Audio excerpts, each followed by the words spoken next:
É mais uma mensagem que eu tenho certeza que o Senhor vai falar ao teu coração. Mas se você pegar essa chave e girar na porta certa, ela vai abrir.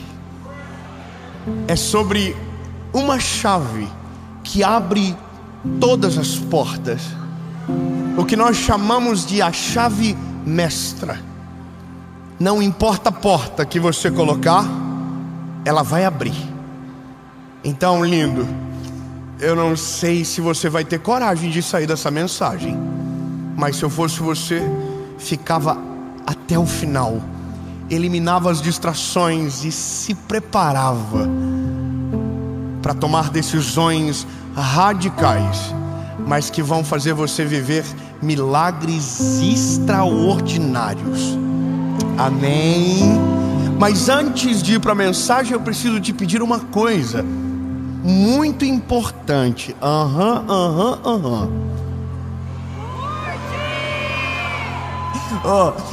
Curte o vídeo, comenta, compartilha.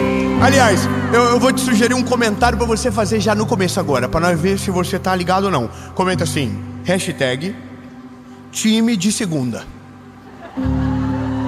E não é de segunda linha, é de segunda-feira. Ei, irmão, comenta aí, compartilha. E se você não é inscrito no canal, se inscreva agora, ativa o sininho. Nós estamos chegando a quase 10 milhões. 10 milhões. Ei, irmão, se inscreve, ativa o sininho. E eu tenho uma palavra para prometer para você. Quando batermos 10 milhões, ainda não sei como, mas vamos sortear um inscrito do canal para no ano que vem, em maio de 2025, e na terra onde Jesus nasceu com a gente. Ei, só que você tem que estar assim, inscrito, bebê. Então até dá uma conferidinha. Vai que é você. Amém? Vai que é alguém de Tubarão. Vai que é um Baby Shark daqui que vai. Vamos para a mensagem. Aleluia. Olha, é desafiador dizer que existe uma chave que abre todas as portas. É difícil, porque ao mesmo tempo que eu estou dizendo que existe uma chave que abre todas as portas, eu não posso me esquecer que a palavra diz que tem portas que Deus abre e ninguém fecha, mas existem portas que Ele fecha e que ninguém abre. E essa porta não é sobre a chave, é sobre quem fechou. Então, essa palavra serve para tudo aquilo que é da vontade do Senhor sobre você, mas só vai acontecer se você usar a chave certa. Então vamos lá. Evangelho do João, capítulo de número 2, versículo de número 5. E a sua mãe, Maria, disse aos funcionários: tudo o que ele pedir para vocês, façam. Amém. Vamos de novo. Tudo o que ele pedir para vocês, façam. Começamos. E estava ali 6 talhas de pedra, do tipo usado pelos judeus para as purificações, e em cada uma cabiam cerca de 80 a 120 litros. E Jesus lhe disse: enchei de água as talhas. E eles a encheram até a borda. E ele disse: agora tirai e levem ao mestre-sala para que ele prove. E quando o mestre-sala provou a água transformada em vinho, não sabendo de onde viera, mas os serviçais que haviam tirado a água já sabiam. O mestre chamou o noivo e disse: todo homem no princípio apresenta um bom vinho, e quando os homens já beberam muito, então vem o pior. Mas você guardou o melhor para o final.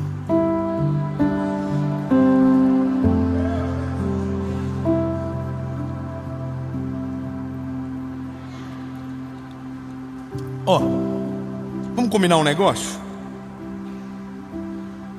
Você vai ter que abrir a sua mente agora. Você vai ter que tirar toda a restrição de fé que talvez alguém tenha gerado dentro de você ao longo da caminhada.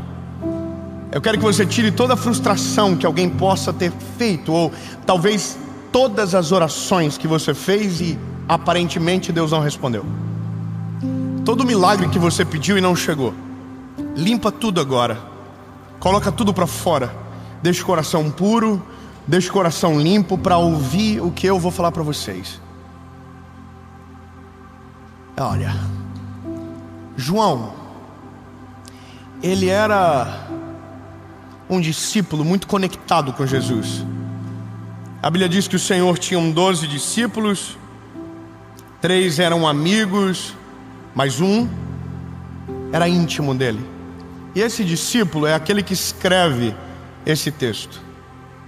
E quando você lê sobre João, quando você lê o evangelho dele, você vê uma riqueza de detalhes que faltam em alguns momentos.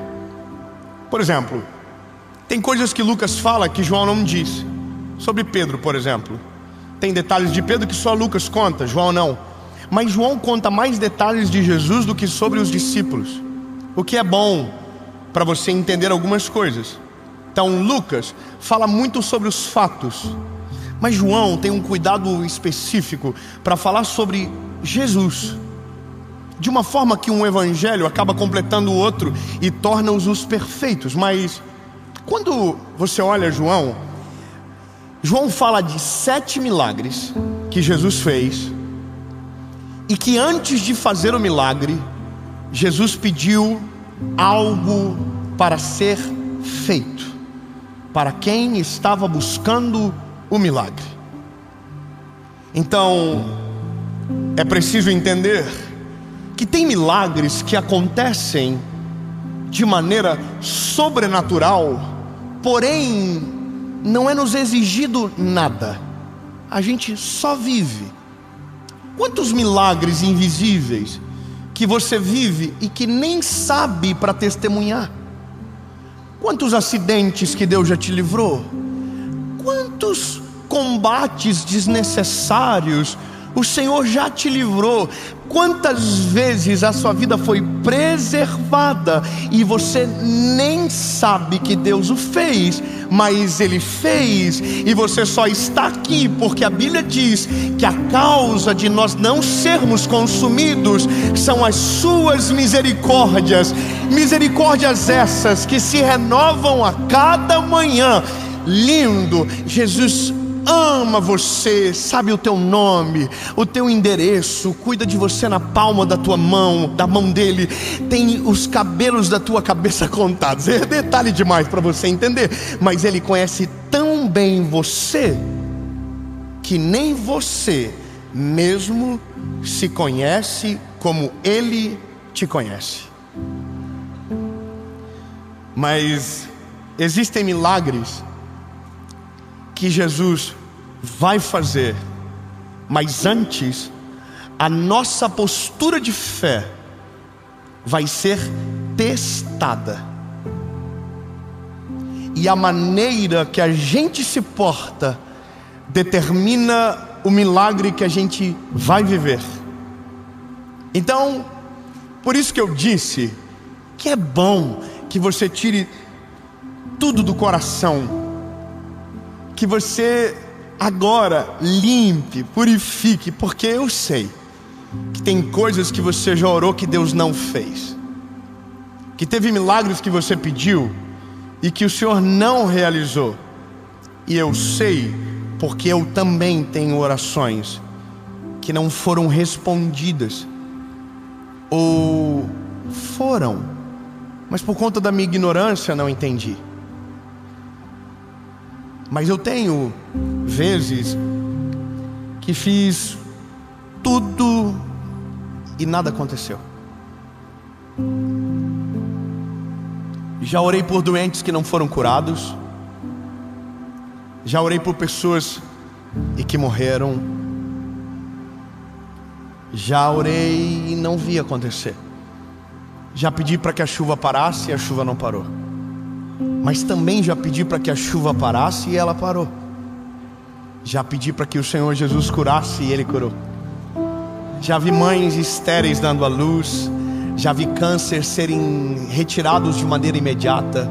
Já diagnósticos sendo envergonhados. Eu já vi tudo e já vi os dois lados.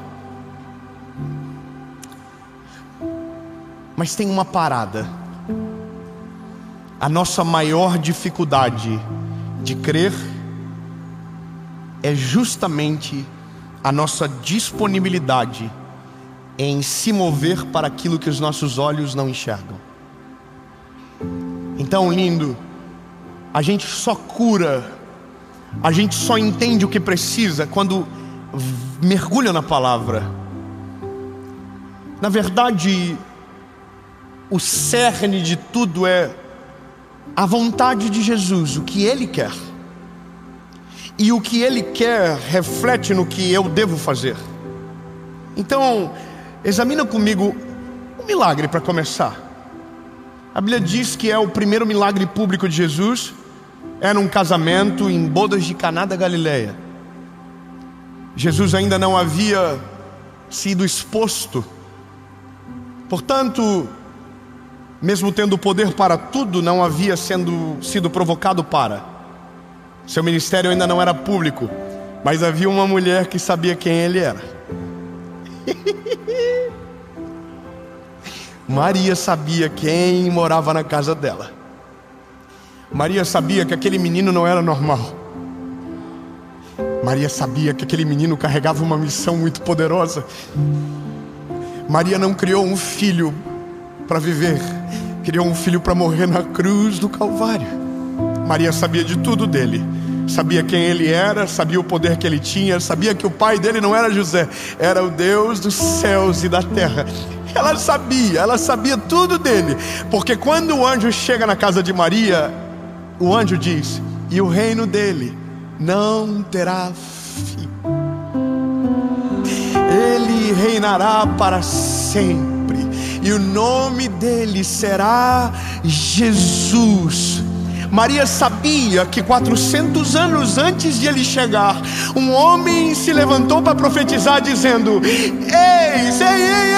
ele vai vir, e o nome dele será Maravilhoso, Conselheiro, Deus Forte, Pai da Eternidade, e o principado estará sobre os seus ombros. Estava tudo escrito. Zacarias profetizou: e eis que ele vem montado em um jumento. Tudo estava escrito.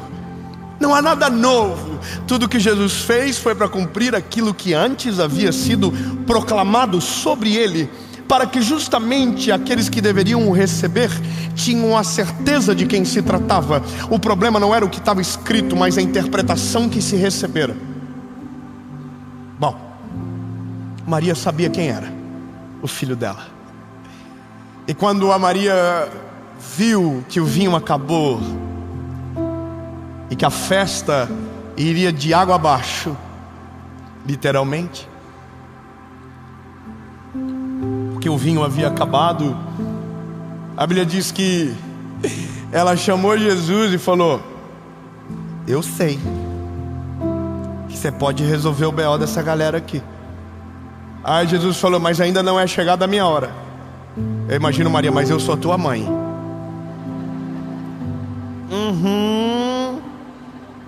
Quem tem mãe sabe do que eu estou falando, amém? Mãe, eu não quero, o problema é seu. Mãe, mas todo mundo foi.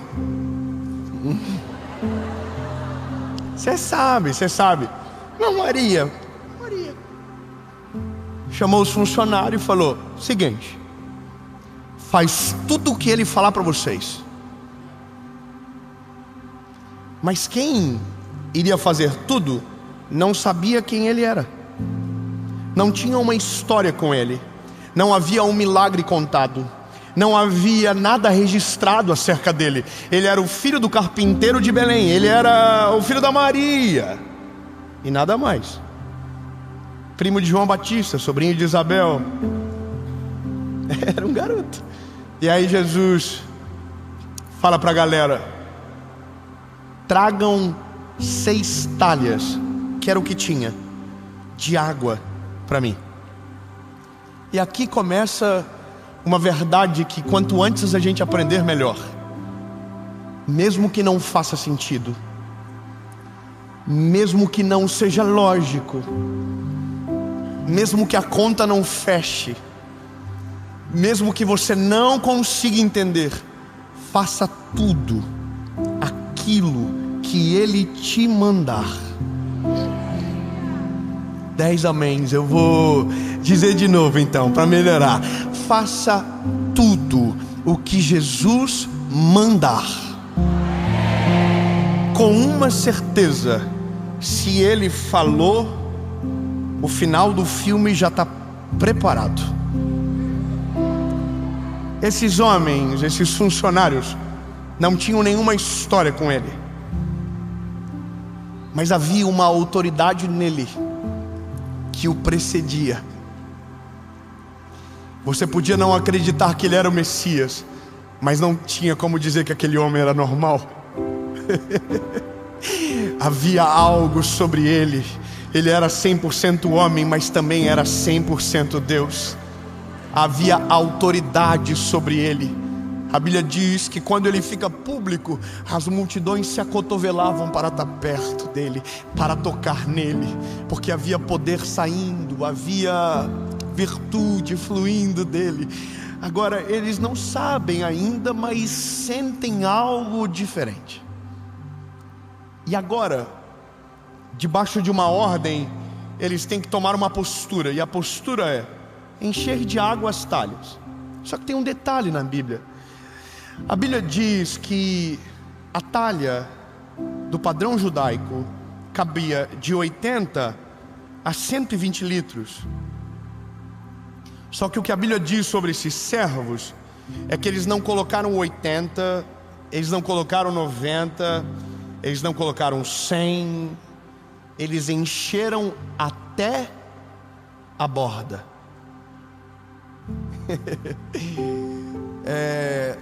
O nome disso é proatividade. É fazer além do que se pedido foi, ou se sacrificar para ver algo ainda maior acontecer.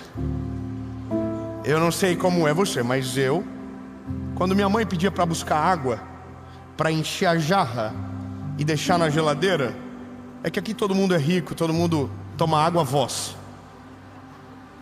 Mas a gente tinha a tal da Tupperware, que dura 350 anos, que a gente tinha que encher depois que tomava. Eu nunca enchia até a borda, porque quando você enche até a borda, o risco de transbordar é maior. Porém, a quantidade de água, se não transbordar, também é maior.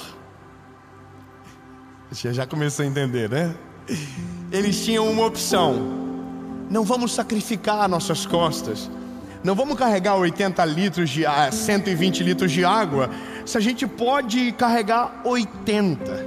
E veja, Jesus não mandou eles carregar 80 litros de vinho ou 120 litros de... Ele mandou encher de água. E parece ilógico, numa festa que se precisa de vinho, encher uma talha de água. Esse é o ponto.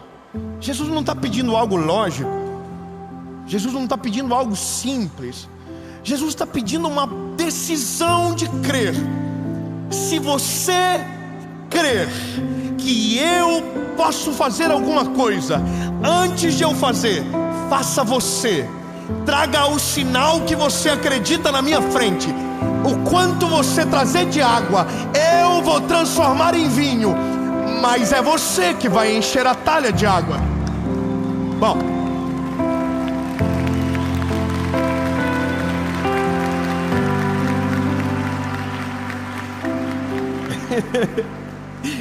agora, o que para mim é maravilhoso, e eu consigo ver, é imaginar os serviçais da casa carregando com muito esforço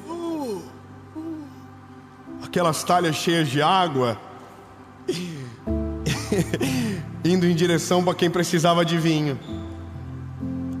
Eu imagino, sabe o que? As pessoas em volta dizendo: o que você está levando? Chegou o vinho. Aí, não chegou ainda, mas vai chegar. Mas o que você está carregando? Água. Mas eu sei que vai virar vinho. Não, irmão, peraí.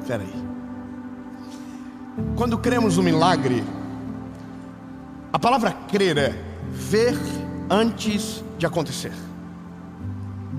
Fé é o firme fundamento nas coisas que não se enxergam, mas que se creem de todo o coração.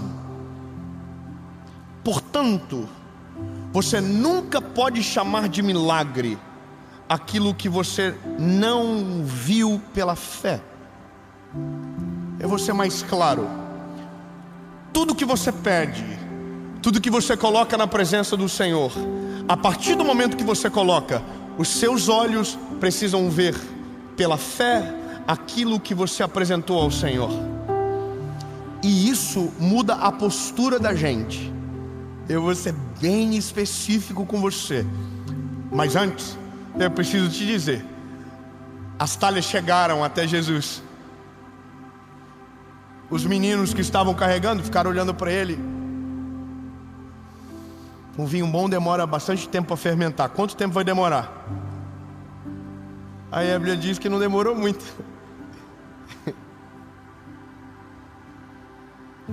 Eu imagino, irmão, se eu tô lá, eu ia estar assim, ó, para ver. Irmão, tem um homem dizendo que aquilo ali vai virar vinho. Eu quero ver. Eu quero ver. Só que a Bíblia diz que não diz o momento que virou vinho. A Bíblia não fala se virou vinho quando o mestre Sala experimentou, se virou vinho enquanto eles estavam carregando as talhas, se virou vinho quando as talhas chegaram até Jesus. A Bíblia só diz que quando o mestre Sala colocou na boca, era vinho. Não, meu Deus, irmão, vamos de novo. Não se sabe quando foi a hora. Qual foi a hora? Ninguém sabe. Quando eles estavam carregando? Não sei. Quando chegou? Não sei. Quando eles transportaram? Não sei. Eu só sei de uma coisa: quando o mestre Sala colocou na boca, ele disse: uau! Que isso? Os irmãos do vinho estão tudo assim, ó. É pecado? Irmão, deixa eu falar uma coisa pra você. A Bíblia diz que quando o mestre Sala experimentou, ele falou: oh my Jesus, é vinho. E não é só vinho, é o melhor vinho que eu já experimentei.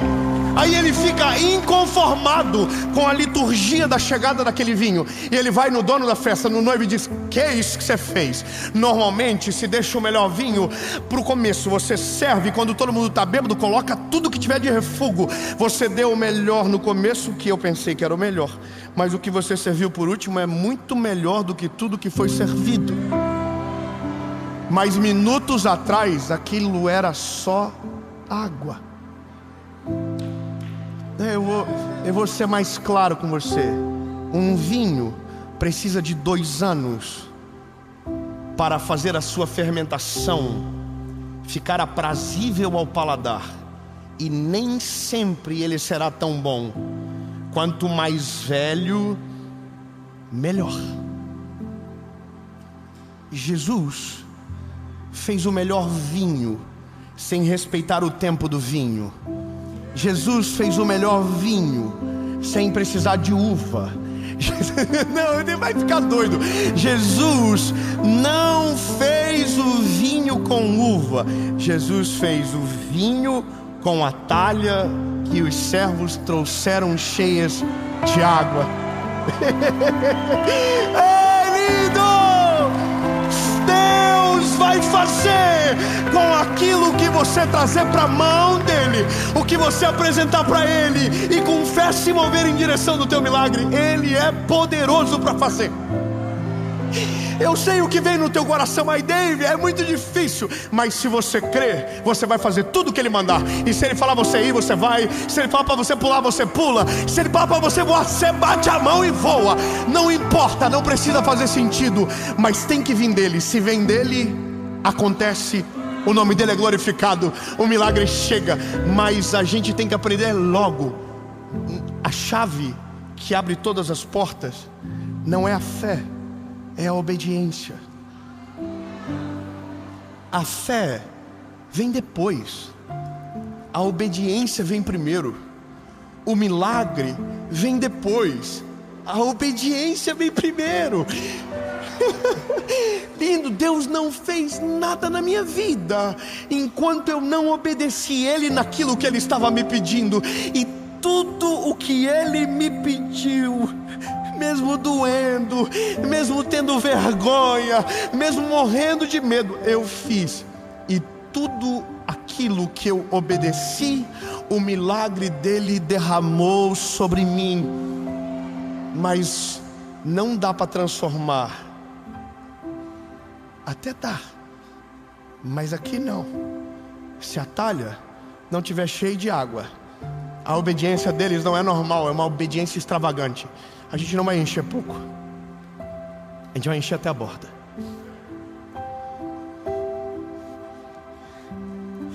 Eu não sei qual é o milagre que você precisa,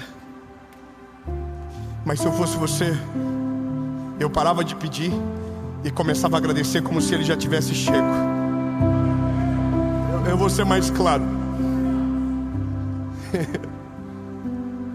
Você não vai voltar mais para dizer Jesus, eu preciso. Você vai voltar para dizer Jesus, eu sei que o Senhor já está fazendo. Eu sei que o milagre vai acontecer. Eu sei que o Senhor vai se mover. Eu sei que já está acontecendo. Os meus olhos ainda não veem, mas pela fé eu consigo ver. Vai acontecer no nome de Jesus. O diagnóstico vai ser vencido. A provisão vai chegar na sua casa. A crise vai ser destronada. E o nome de Jesus vai governar sobre tudo na sua história. Em nome de Jesus. Mas não dá para ver se não trazer a talha. Quando Jesus manda os discípulos colocarem as pessoas sentadas, são 5.000 homens. Não se contavam as crianças e as mulheres. 5.000 homens. Alguém disse para alimentar todo mundo 200 moedas de prata. Mas André vai para o meio do povo. 200 moedas a gente não vai conseguir, mas o que eu conseguir eu vou levar na mão dele. Ninguém tem 200 moedas de prata, mas o que vocês têm? Aí o menininho falou, eu tenho 5 pães e 2 peixinhos aqui. É suficiente, dá. Irmão, peraí. O nome disso é fator André. Ninguém viu a provisão. André enxergou a provisão em 5 pães e 2 peixinhos para mais de 5.000 homens. Deus não multiplicou antes de ele chegar e dizer, tá aqui. Sabe o que eu imagino de novo? A Bíblia diz que Jesus tomou o pão, o peixe, levantou e abençoou, colocou no cesto, deu para eles, eles distribuíram para todo mundo. Como que multiplicou? Não diz a hora que multiplicou, não diz qual foi o momento. Ele começou a encher, não, se tinha 12 discípulos, saiu 12 cestos e era só isso que tinha. Só que ele tirava para cá, olhava para dentro, tinha mais. Tirava para cá, olhava para dentro, tinha mais. Tirava, tinha mais. E o favor do Senhor se multiplica. O favor do Senhor é sobrenatural. Vou falar para você.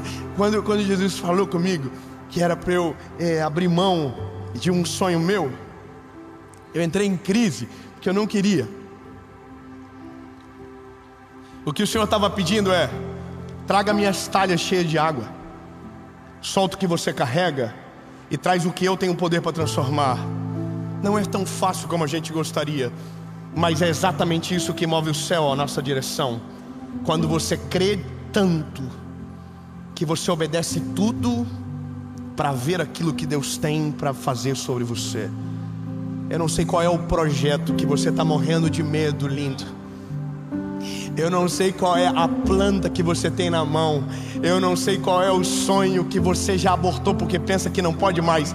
Se mova em direção ao milagre que você precisa, se preparando como se ele estivesse chegando agora. Eu vou ser claro, você está orando há muito tempo para que Deus abra as portas do céu e mude a sua vida financeira.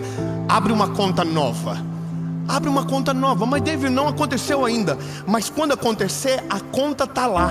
David, eu queria tanto que o Senhor me desse uma casa. Lindo. Compra o chaveiro da chave que vai na porta e diz: Senhor, eu já fiz o comecinho, é pequenininho, mas tá aqui, Senhor, quando o Senhor me der a chave, eu já tenho um chaveiro. Senhor, eu quero um filho. É lindo. Vai no mercado, faz pedido, compra um pacotinho de fralda e diz: Senhor, já tá aqui. Se o Senhor mandar, já tá aqui. Ei, Senhor, eu creio tanto. Eu sei que é difícil, mas quem crê se move no sobrenatural para ver o milagre de Deus chegar. É loucura, mas Ele faz. É loucura, mas a água vira vinho. É loucura, mas 5 pães e 2 peixes alimentam uma multidão. É loucura, mas se fosse lógico, seria a gente. A gente precisa de planilha, a gente precisa de estratégia. Jesus só precisa de uma talha cheia de água. A gente precisa de processo. Jesus faz do jeito que Ele quer. Então, vou te falar, acredita. Pode voltar a sonhar o que o Senhor tem para você. Sabe o projeto que você está morrendo de medo? Pode se mover em direção a Ele, não desiste não. Deus vai mandar a provisão, Deus vai mandar o cuidado, Deus vai fazer o milagre. E sabe o diagnóstico que você recebeu? Coloca na frente de Jesus e diz: Senhor, se tem alguém que pode me curar, é o Senhor. E começa a declarar: Jesus, eu creio que eu estou curado. Eu creio, Jesus, que eu vou viver de maneira sobrenatural os dias sobre essa terra. Em nome de Jesus. Creia, creia. Creia antes de ver. Eu me lembro que um dia, há muitos anos atrás, eu construí e desenhei uma planta de uma casa, que seria a casa que eu iria construir. Eu não sabia quanto custava. Eu não sabia como que fazia uma casa, eu não sabia como fazia uma laje.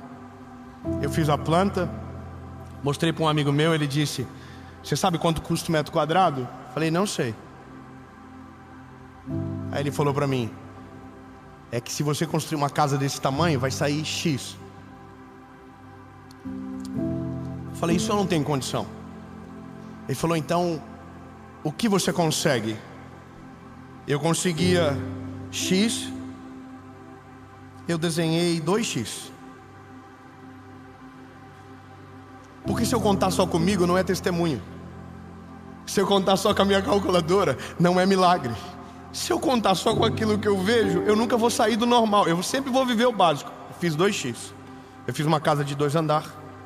Eu fiz uma casa que tinha pele de vidro na frente. Uau, que chique. Eu desenhei. Só que aí, irmão, chegou a planta da casa, eu fiz o projeto e eu estava com a planta na igreja. Na igreja, sentadinho. Aí o culto começou, eu olhava a planta, fechava. Meu Deus, como que isso vai acontecer, Jesus? Meu Deus, agora? Aí abria, fechava. Aí do nada uma pessoa vem atrás de mim e falou: garoto, o Senhor falou comigo e eu não sei o que é. Eu não consigo entender porque eu não sei nem o que está escrito no texto. Mas abre Esdras capítulo 10. E ele falou o versículo e ele saiu. Aí eu peguei e abri. Aí estava escrito assim: levanta-te, pois a ti pertence este negócio. Tem de bom ânimo, nós seremos contigo. Mas só veio depois que a planta estava pronta. Não, você não está entendendo, meu lindo.